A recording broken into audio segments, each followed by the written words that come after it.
Muy bien, tratando de entender un poco qué es lo que está sucediendo. La última noticia tiene que ver con que el gobierno nacional se retira, el Estado se retira del control de precios del gas en la Argentina. ¿Cómo impacta esto y cómo veníamos hasta ahora? Porque nos estamos interiorizando un poco también en estos momentos.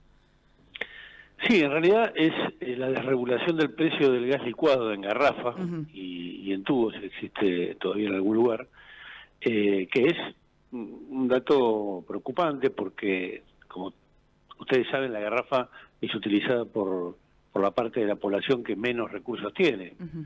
la que no accede al gas por redes.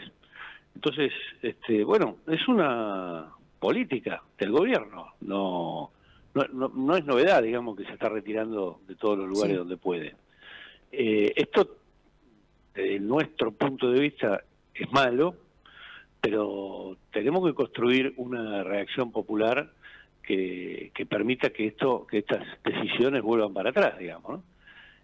No creo, sinceramente, que si no hay una organización popular que pueda lograr esto, vaya a cambiar la realidad.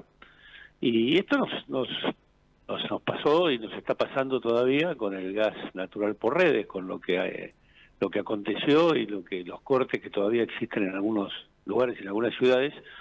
Lo más grave apareció en Mar del Plata, pero también en Sí. Córdoba y en otros lugares donde el corte del suministro del gas natural fue grande, ¿no? Sí.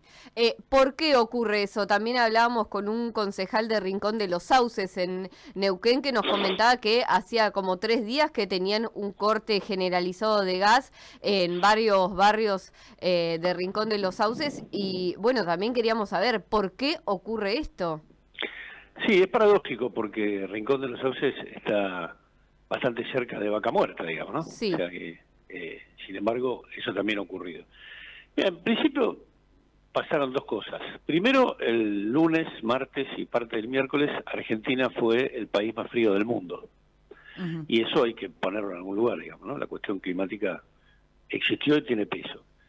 Y después las decisiones que está tomando el gobierno, contrario a los intereses ya no solo estratégicos, sino también de las necesidades cotidianas de la gente. Yo voy a poner, por lo menos de nuestro punto de vista, las dos cosas más graves desde el punto de vista físico que pasaron. Por un lado, la reversión del gasoducto norte, que debía terminarse en mayo, por diferentes razones está retrasada o está suspendida, según algunas contratistas porque no le pagan, según otras fuentes por una lentitud administrativa, otros dicen que no hay acuerdo en la ingeniería de las últimas obras que faltan, pero lo cierto es que esa obra está por lo menos retrasada. Y es raro porque el 90% de la financiación ya está en Argentina, porque el gobierno anterior había conseguido un préstamo de la Corporación Andina de Fomento y Enarsa se había comprometido a poner más o menos 200 millones de dólares, poquito menos. Acá lo que está claro es que la decisión política de paralizar la obra pública empezó a pasar factura. Entonces, esto ya no es una cuestión del clima, sino una cuestión de la política. La otra cuestión puede pasar entre el sábado y el lunes en varios bloques de Neuquén. Se vio una disminución transitoria de la inyección del shale gas y eso produjo una pérdida acumulada de lo que se llama el line pack en TGS, en el gasoducto de TGS. ¿Qué es el line pack? Es la cantidad de gas que hay adentro del gasoducto para mantener la presión del sistema y posibilitar el flujo del gas. Esas dos cosas pasaron, más el frío continuo, y bueno, eso produjo los cortes en la GNC, Ajá. en los comercios, en las industrias y en algunos barrios, cosa que antes no había pasado. Bien. Rubén, ahí hablabas respecto de que estaba asegurado, vía un préstamo de desembolso de la Corporación Andina de Fomento y el Banco de Desarrollo de América Latina, estos aportes para ya que ya se pueda realizar este tipo de obras.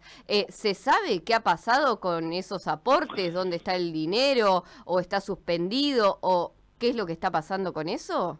No, físicamente no sé dónde está. El préstamo ya fue ejecutado por la comisión, por la CAF, digamos. Calculo yo que o hay errores o lentitud administrativa o alguna decisión política de no avanzar si otro no pone la plata, digamos. No, eso no lo tengo claro, pero el problema no es, en todo caso, acá está claro, el problema no es que no haya plata. Hay otro tipo de inconvenientes. De hecho, las contratistas que están en las obras no la están haciendo, pero no levantaron el campamento. Siguen ahí a la espera en de pausa. que esto se Claro. Sí, a la espera de que se resuelva, digamos. Calculo que con este sacudón que nos dio la naturaleza, alguna cosa va a pasar. Igual no es un problema del lunes para acá, porque acá hay muchas noticias falsas, hay mucha noticia espectacular, pero que después no se concreta. Hace unos meses se terminó el contrato con Bolivia. Ustedes recuerdan que antes venía gas de Bolivia. Sí. Bueno, hace unos meses se cortó porque con esta reversión del gasoducto norte iba a haber gas suficiente de vaca muerta que llegara al norte de nuestro país. Bueno, hace unas semanas se hizo una adenda a ese contrato con Bolivia y volvió Bolivia a darnos gas entre 4 millones y 4 millones y medio de metros cúbicos por día, y hay un nuevo contrato con Chile para que nos envíe entre 1 y 2 millones de metros cúbicos por día a través del gasoducto norandino. Y además de todo eso, todos los días ingresan 18 millones de metros cúbicos por el barco que está instalado en Escobar, que nunca se fue. Entonces yo digo, cuando uno critica a los demás porque hacen estas cosas y vos haces lo mismo, es que tenés un problema estructural, no es un problema de los anteriores o de los actuales. Pero esto no se quiere reconocer, entonces o se esconde o no se habla de esto, pero esto sigue subsistiendo, digamos. Nosotros seguimos importando, esto es más caro para el usuario, obviamente, pero sin embargo, el Enargas, después de la audiencia pública, inmediatamente autorizó un 6% de aumento en el precio del gas, que eso lo cobran las petroleras, un 4% para futuras obras y aumentos mensuales para las distribuidoras y el transporte de gas natural. Lo que está claro, sí, Rubén, es que estamos cada vez más lejos de la soberanía en cuanto a nuestro recurso natural, que es el gas natural. Digo, si estabas diciendo que debido a las obras se iba a poder obtener gas de nuestro propio país y seguimos ahí en acuerdo con Bolivia, esto quiere decir que estamos un paso atrás, digamos, de lograr esa soberanía, si se quiere. Sí, es una situación medio contradictoria, porque uno podría decir en términos generales que nos sobra gas, claro, pero que no lo podemos transportar porque no tenemos gasoducto. Entonces es una situación medio ridícula. Por eso digo lo de la paralización de la obra pública sin ningún horizonte estratégico. Vos podés decir, no tengo plata para tal o cual cosa y uso plata para tal o cual otra. Acá la decisión fue no usar en ningún caso los recursos que hay. Por diferentes razones, no la vamos a discutir ahora, pero es una decisión política esa. Sí. Entonces, bueno, las consecuencias se pagan, no es que no hay nada gratis. Y mientras no tengamos mayor cantidad de gasoductos, va a ser bastante difícil que no ocurra nuevamente por otras razones. Yo recuerdo, no sé si ustedes se acuerdan, el año pasado, para finales de mayo, también hubo cortes por otra razón.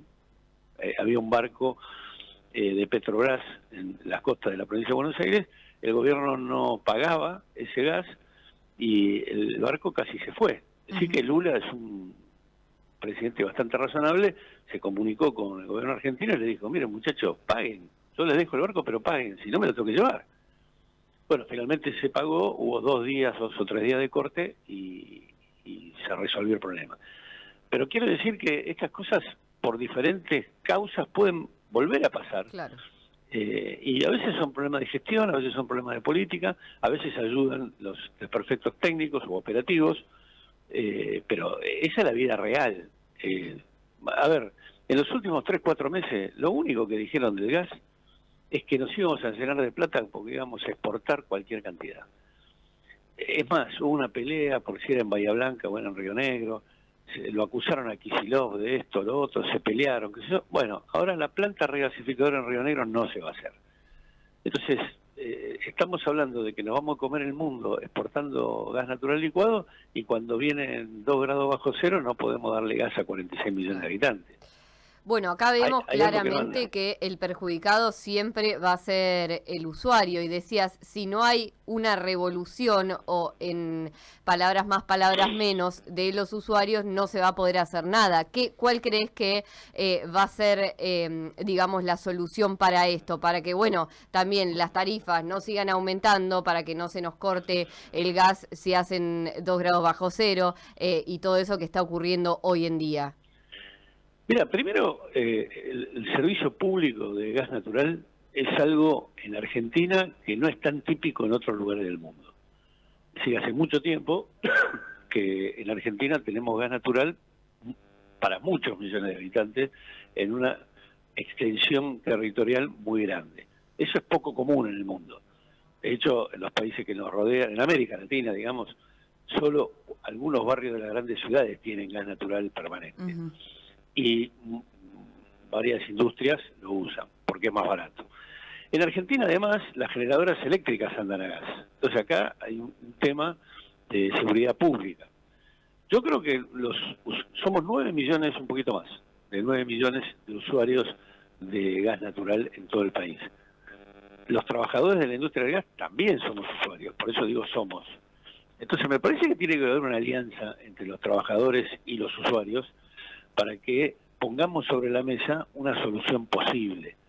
No digo una solución idílica, pero sí una solución posible. Y eso tiene que ver con las prioridades de la política energética. Si nosotros, los afectados, no ponemos arriba de la mesa esas prioridades, evidentemente este gobierno no la va a poner, porque piensa que el mercado va a resolver estas cuestiones.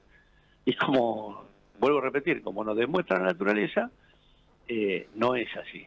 Entonces me parece que tenemos que pensar en otros términos y también dejar de echarle la culpa al otro y ponernos en la responsabilidad de que si nos pasa a nosotros también somos parte de la solución.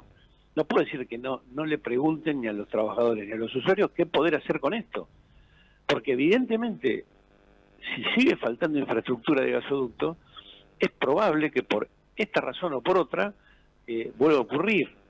Entonces me parece que primero no hay que revertir las prioridades. No es que nosotros tenemos que seguir pensando cómo hacemos para comernos el mundo con exportaciones cuando no podemos tener claro el consumo interno, digamos. Porque además esto afecta económicamente a la Argentina. Uh-huh. Hay varias industrias medianas y grandes que están paradas. Claro. Entonces, no es que solo la escuela, el hospital, la estación de GNC, algunos barrios, sino además una cantidad de la economía argentina que está absolutamente frenada. Bueno, nos tenemos que dar cuenta que somos muchos millones. También hay otros millones, y esto hay que ser honesto, que bancan esto, lamentablemente. Sí. Bueno, tenemos que también hablar, porque lo que te pasa en la vida real excede lo que vos pensás ideológicamente. Cuando te pasa, te pasa. No importa si sos a favor de este gobierno, en contra de este gobierno, peronista, radical, comunista, socialista. Sí, te quedás sin gas y te perjudica la vida. Claro, entonces me parece que tenemos que pensar en esos términos, en términos de causas nacionales, de políticas que nos agarren a todos. Después la solución, veremos si nos ponemos de acuerdo, pero tenemos que entender que esto son causas nacionales, la política energética es una causa nacional. Sí. Creo que todavía no la entendimos. Rubén, ha sido clarísimo, te queremos agradecer muchísimo por este ratito para Radio Estación Sur. Bueno, espero no haber sido muy pesado. No, para nada. Las cosas y les agradezco mucho esta posibilidad de comunicarnos. Muy amable, muchas gracias, Rubén. Gracias. Pasaba Rubén Ruiz, secretario general de APGAS, Asociación del Personal Jerárquico de la Industria de Gas Natural, Derivados y Afines, a partir de esta noticia que, como él decía al principio, no es nueva, la verdad, no nos sorprende para nada, pero el Estado Nacional se empieza a retirar no solamente del control de precios del gas, sino además ya lo viene haciendo con las obras públicas que nos iban a permitir tener un gas natural distribuido en todo el país a partir del gasoducto, obras que se deberían haber terminado hace unos meses y aún siguen ahí pausadas hasta que se encuentre una solución o hasta que alguien decida hacer algo con respecto a eso.